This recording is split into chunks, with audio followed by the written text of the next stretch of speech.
Welcome to This Week in Missouri Politics. From a very snowy Kansas City, we are joined by one of the newer state senators, Senator Jon Rizzo from kind of eastern Jackson County, right? Yeah, I live in Independence. It's the 11th senatorial district. It runs basically from the northeast part of Kansas City east to about Buckner.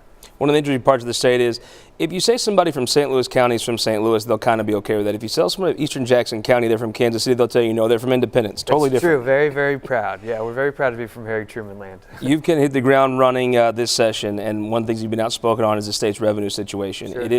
It always is an interesting thing. If you're going to be for tax cuts, as many Republicans are, it's always nice to talk about how you keep your own money, but there are revenue cuts associated with that. If even a trickle down is going to take a while, right? And I think what the state may be seeing, and some things you've pointed out, is when you cut revenue, you don't have the revenue to spend.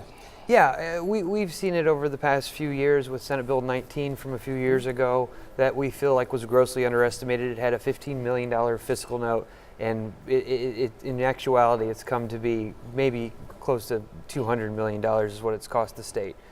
We saw a tax cut last year that maybe could have some detrimental effects this year to revenues. We're down about 6% from where we should be this year. We're hoping to get back up to right around 1.75 plus 1.75, and it's just going to be a matter of if everything catches up in April. Now, there's a disconnect there because you hear the national economy is growing at a very good rate. Missouri's economy is maybe declining even. Is it an indication Missouri's economy is declining, or are tax collections and the method of taxation just not kept up to a modern type of spending?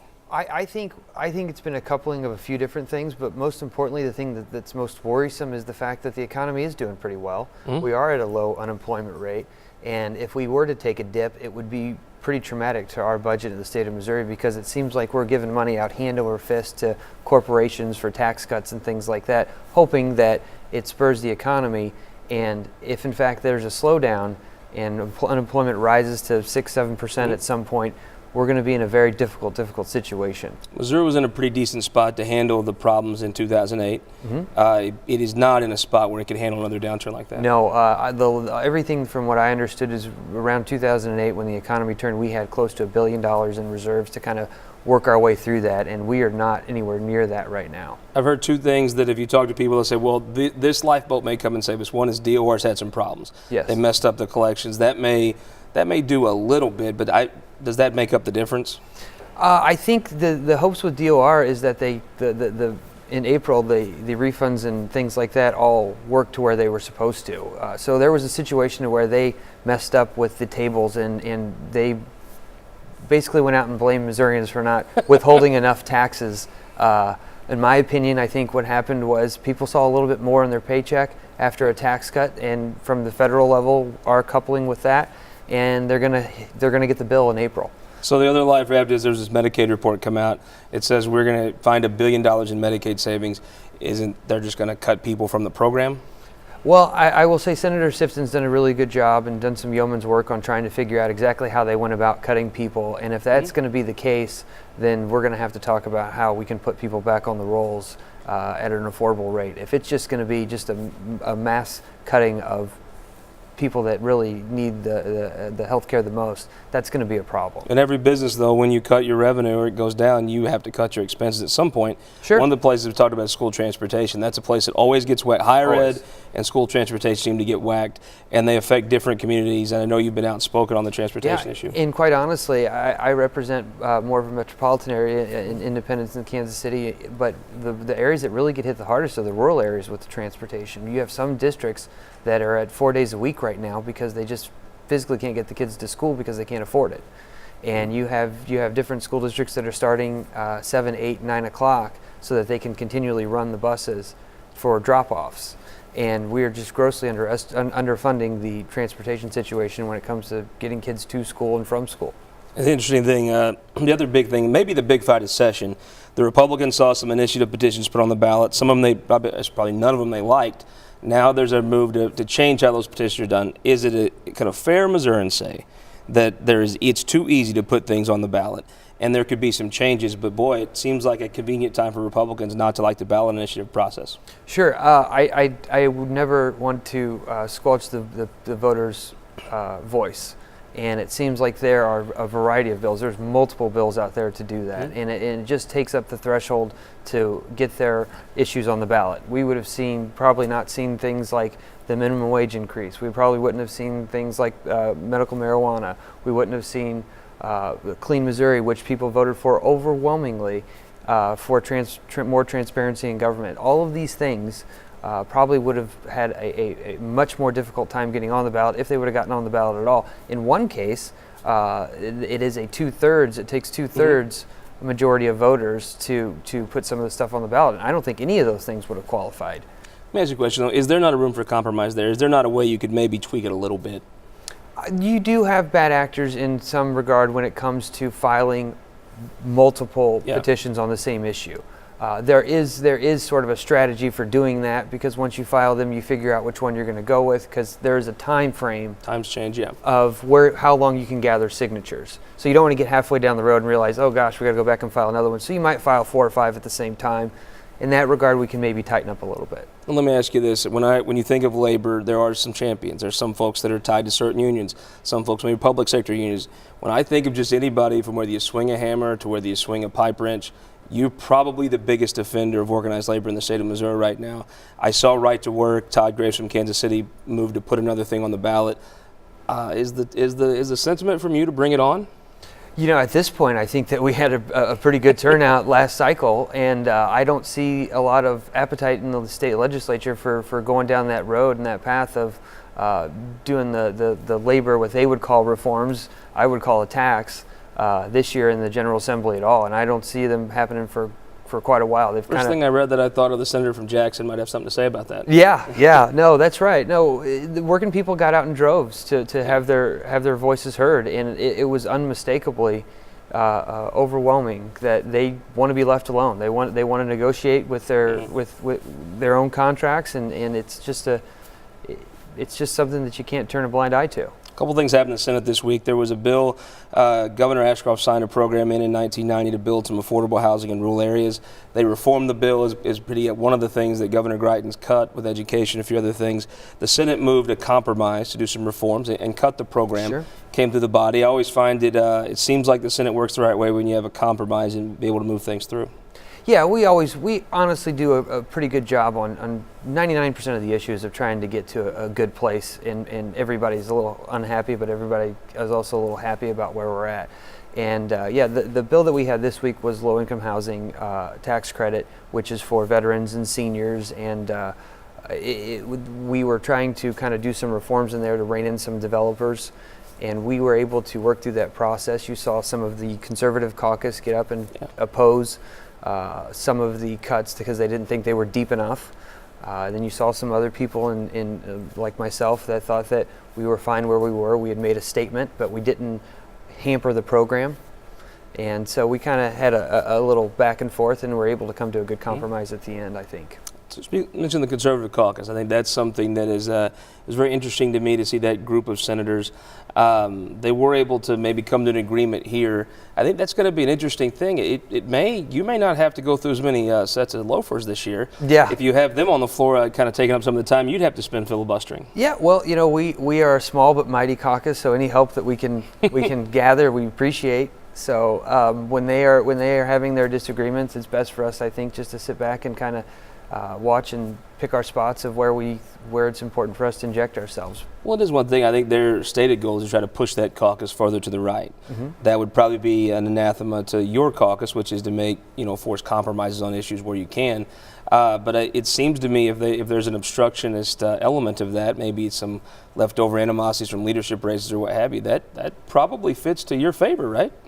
Yeah, I mean, anytime there's a schism within the Republican Party and the Senate for us, it's a positive for us. I mean, it's not a secret. I think any person that watches politics or knows politics knows that whenever Democrats fight amongst each other, it's good for good for Republicans, and when Republicans fight amongst each other, it's good for Democrats. Tell me about the leadership on the other side, though. You've been a very active senator. You're somebody that does talk to the floor leader and the pro tem. Sure. What's it been like the first 6 weeks working with the floor leader Rowd and the pro tem Senator Schatz? You know, we've had a big turnover with losing Mike Kehoe to being lieutenant governor and Ron Richards terming out, who was kind of a mainstay in the Capitol for a long time.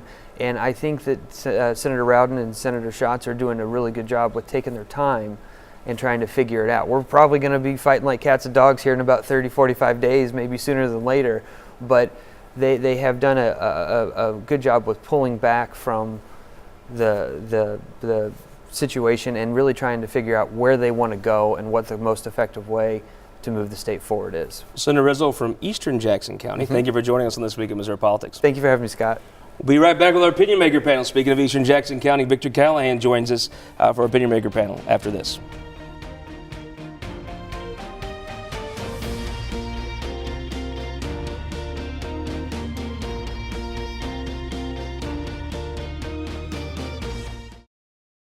For more than a century, the St. Louis Carpenters Union has shaped our communities.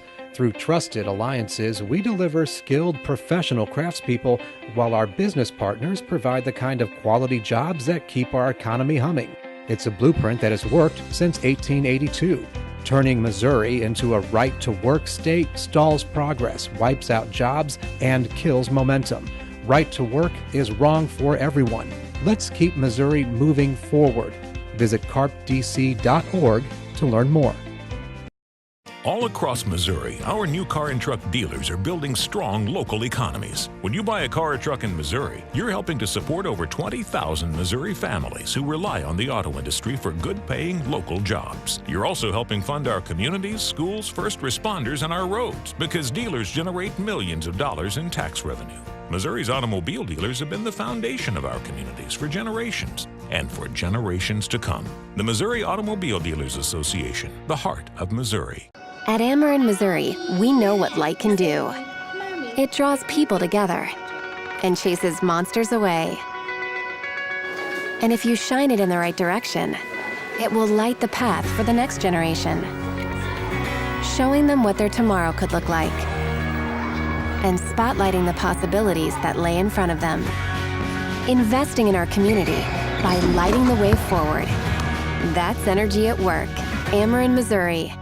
Welcome back to This Week in Missouri Politics. We are joined by Kansas City legislator Greg Razer. Welcome back to the show. Thanks for having me. Old friend of the show from back in the day, Jon Carpenter. Welcome back, sir. Scott, I'm glad to be here. First time on the show, Kansas City Councilwoman Heather Hall. Thank you for joining us. Thanks for having me. And former Senator Victor Callahan, you know, you probably did this wrong. You should have got somebody less impressive to replace you. And that's the move. Then they'd be like, oh, we missed Victor. He's a younger, more articulate version of me. See, I hear people say, well, we don't, I'm so glad he's here instead of the old guy that was there. Yeah, that's my function, to make the new guy look. You succeeded. Let's talk about infrastructure for a second. Sure. The governor, you know, I think there's some folks that thought after the vote and the highway bill didn't pass, he would just drop the issue.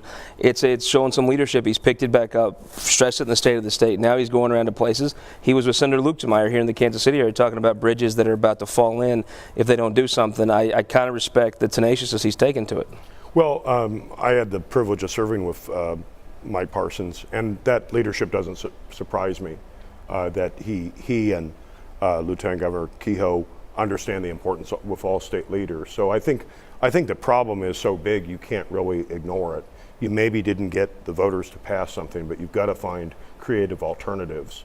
And I think there'll be some heartache about how you do that with the bonding and whether you do that or not. But one thing, I mean, compared to the previous administration, I have a lot of faith that Governor Parsons knows the legislature. He was in the House, he was in the Senate. This is part of being effective, is that you understand the process. There'll be give and take. There might be some argument, but it won't be that vitriolic kind of disputes of the past. Representative Carpenter, I mean, this is the kind of thing your constituents, members of labor unions, things that want to build things, hard to argue with, I would say. Well, it's a bipartisan idea, right? The idea of maintaining good infrastructure, sure, and also putting people to work, I agree with. Now, I represent an area in Clay County, and last I checked, we only had one project of the 250 projects on that list. So part of my concern would be make sure that we have an equitable distribution of these projects around the state, including in the area I represent. I also feel like at some point we're going to have to find a dedicated source of money for this. Ultimately, this debt that he's proposing will be paid back out of general revenue, and we're already struggling to pay the bills out of general revenue right now. So I do think we need a long-term strategy. This could be a short-term Band-Aid, but we're going to still need a long-term strategy. Councilwoman Hall, when you're dealing with local government, you don't get to be that theoretical sometimes. You actually have to fix the potholes. You have to make sure things work. This is the type of thing that actually impacts a local government in a big way as well, I'd assume. Well, so very many people have their livelihood crossing over the Buck O'Neill Bridge every day, and that is a big deal for us. And you know, infrastructure is important, but we really need to be transparent with the constituencies, because a lot of people are going to be paying for this. And how is that going to work? And we want to make sure that with what Governor Parson is suggesting, that we are getting it done for the people of Kansas City and all around that metro who are trying to come back and forth across the bridge to do their work every day. True. Representative, I mean, it does come down to the bonding may be the only way to do something now, right? It may be the only way to do something now. And first of all, let me applaud the governor for showing real leadership on this. It's quite a change from the previous governor. However, having said that, I see an intermediary problem and a long-term problem with this plan. First of all, we're going to have to find $30 million out of the budget each of the next 15 years to pay for this.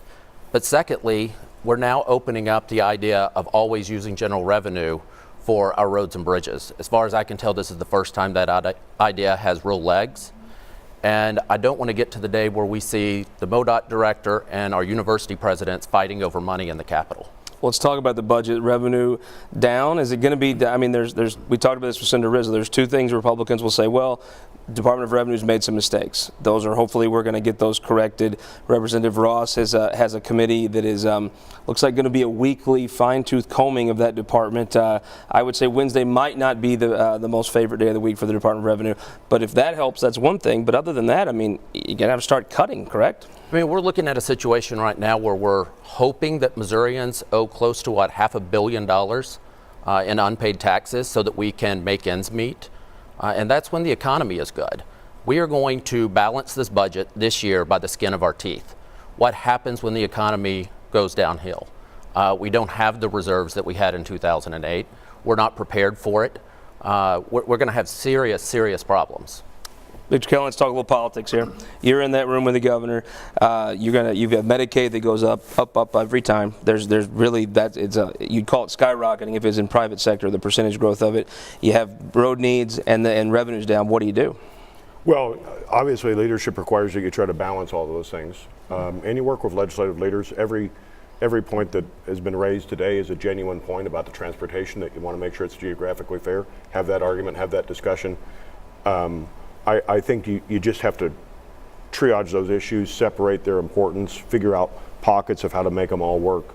And it really, I have a lot of faith in the current governor to work through with legislative leaders how to get that done. And it's just a question of you got to prioritize some things. It might be a $30 million cut to the budget this year or money you have to find. But certainly there's also other ideas of how to save money in the state that are coming forward. And do some of those make sense? Do some of those not make sense? Evaluate them based on their cost effectiveness. Councilwoman, this governor comes to Kansas City quite often, not just for Chiefs games. He's been here many, many times. When you see him, if he asks you, what do you do in this situation? I mean, do you cut? Do you try to find new revenue, which I think would be very hard to do in this General Assembly? The options are pretty limited.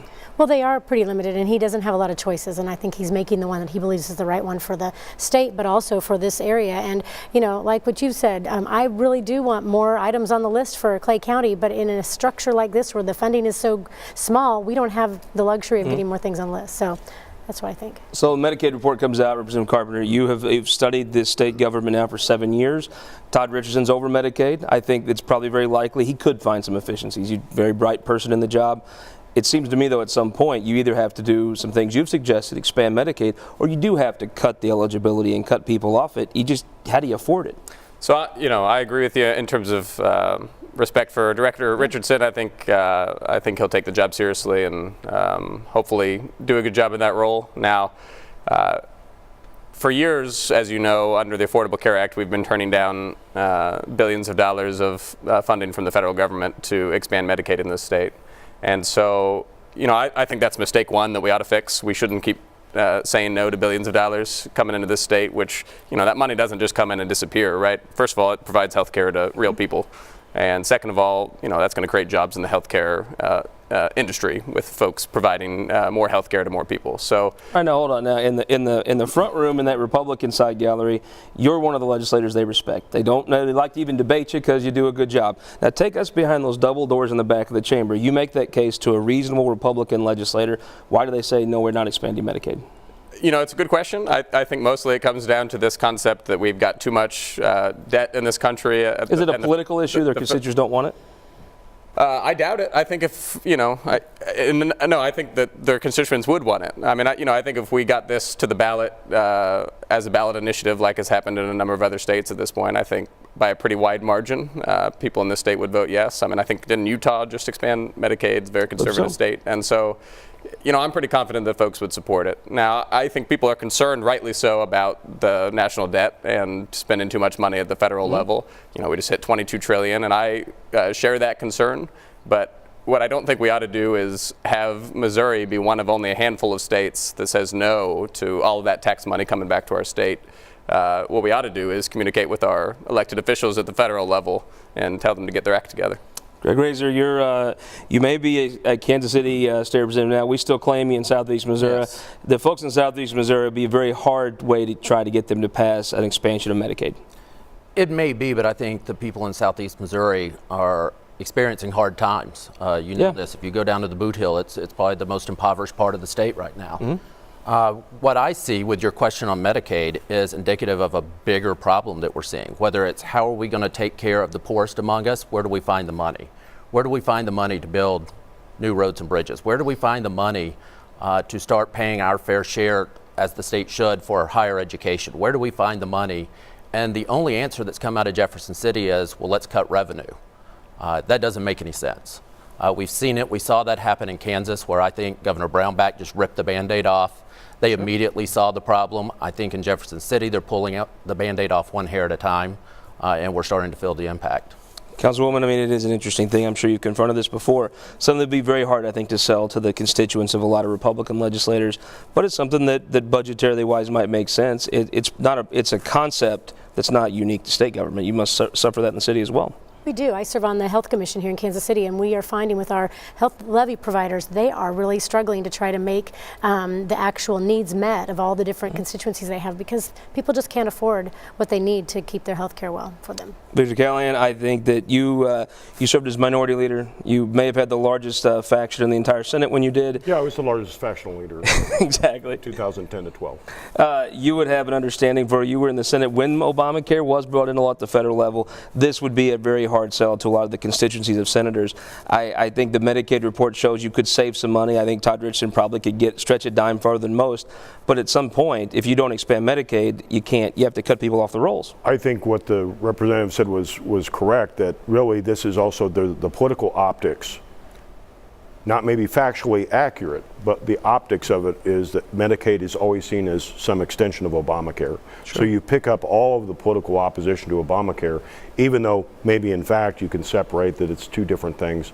I think also another concern, maybe a realistic one, is what happens when the federal government, there's a lack, I think, of faith in the federal government being there with those financial commitments 10, 12 years from now. That was certainly what happened to Governor Nixon initially. Was you hear the comments on the floor, what happens in 2026 when the federal government, or that the federal government breaks their promises on the monies you get. Not saying it's realistic, not saying it's unrealistic. It's just in politics, a perception becomes reality, and I think in Medicaid expansion, Obamacare, a distrust of federalism is ingrained in that. Well, all right, we're going to talk about initial petitions next, but prediction time, Victor Callahan. If somebody puts Medicaid expansion on the ballot, does it pass? I think it would pass marginally. You do? What do you think? I think no. I kind of don't think either. You think it would? Yeah, and I think by a pretty wide margin. Yeah. You think it would? I think it would, but by a closer margin. Interesting. Let's talk about how you would get that on the ballot. There's some measures now to make things harder to get on the ballot. We talked about it in our last segment with Senator Rizzo. It seems like it maybe is an overreach with some of this legislation, but is there not room for a compromise and make it a little tougher to get things on the ballot as it stands now? I think there's always room for compromise. That's something that we all need to remember. Sure. But I think what you're seeing with some of these bills that have been filed are frankly the voters of Missouri are voting with Democrats, and that's angering a lot of. Well, look at medical marijuana, right to work. On the issue level, though, not the party on level, the yeah. issue level, they are with That's the true. Democratic Party. That angers the Republican leadership, and they're trying to shut down the voices of Missourians. Is there not some room when you have this many things on the ballot to maybe make it a little tougher and tweak it some? So I fully support the ability of the people to speak. I think it will make a real mistake if we try to override the will of the voters or to make it more difficult for them to participate in the future. So, we already see it with minimum wage. They have bills filed to completely repeal that. The sunshine stuff, the redistricting reform. What else? There's more that they keep coming after, and this has been going on for years. And I think at some point, folks are going to get fed up, and there's going to be political consequences for folks who keep voting to undermine the will of the voters. But should we make it harder for them to act in the future? I don't think so at all, no. Victor Callahan, last question. If you're a California Republican, this is how you impact state policy. Is this not how, if you're a Missouri Democrat, how you impact state policy? Yeah, the only thing is to go to the voters on those things. I mean, and also then, right to work was an obvious example this last year that was something that was the only option left in the toolbox, really. With a minute left, who won the week? I would say any representative or senator who has passed a bill out of their body by today, February 15th. Who won the week? Oh, I say Attorney General Schmidt for helping keep Kansas City safe. Who won the week? Well, based upon the good senator's remarks, I would say our friend Holly Rader from out your way, kind of. Yeah. Yeah, who passed that prescription drug monitoring program. We're the last state to do it. She took a lot of arrows and it took a lot of hard work, but I congratulate her for doing that. We have Los Margaritas in between Hickory Log and then she's at Lambert's. Gotcha. Yes, I'm going to give it to the leadership of the University of Missouri for fighting back on the NCAA sanctions. Yeah, good luck to them. I'm going to say one of the first times Representative Greg Razer, Representative Tom Hambigan, and Freshman Representative Ian Mackey won the week. A terrific event to celebrate Pride Night in Jefferson City Monday night. That was very well done. Kudos to you. Thank you. We hope we'll get kudos from you next week. I think we'll have Senator Blunt on the program when we're back in our St. Louis studios. We'll see you next week on This Week in Missouri Politics. This Week in Missouri Politics, sponsored by the Missouri Association of Career Fire Protection Districts, Spire, and Sterling Bank.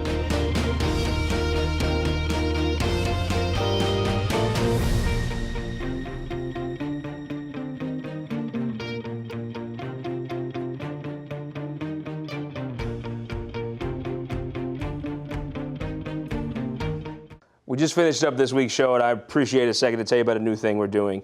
I'm a history buff, like I know a lot of you are if you watch the show. We're doing a thing of the history of Missouri. We're going to do it one county at a time. We call it Show Me Missouri. We're going to travel to all 114 counties of the state. We'll have a member of the Farm Bureau, county elected officials, some of your state legislators you see here on the show. We're going to talk about the history, what's happening now in the county, and how the two are interconnected. It's a passion project of mine. If you like history, I hope you'll get involved. Follow us. Go to MissouriTimes.com. You can see it. We'll probably branch it off into its own social media at some point. But you've been so good to us at the Missouri Times, the show, different papers. This is a passion project that I hope you'll enjoy. It's called Show Me Missouri, the history of Missouri, one county at a time. When my baby girl was diagnosed with depression, I didn't think it was a real disease. I didn't get her any medication or therapy because I thought she would grow out of it. I wish I'd helped my baby. Depression is a disease, and there is hope. We can help. Find out more.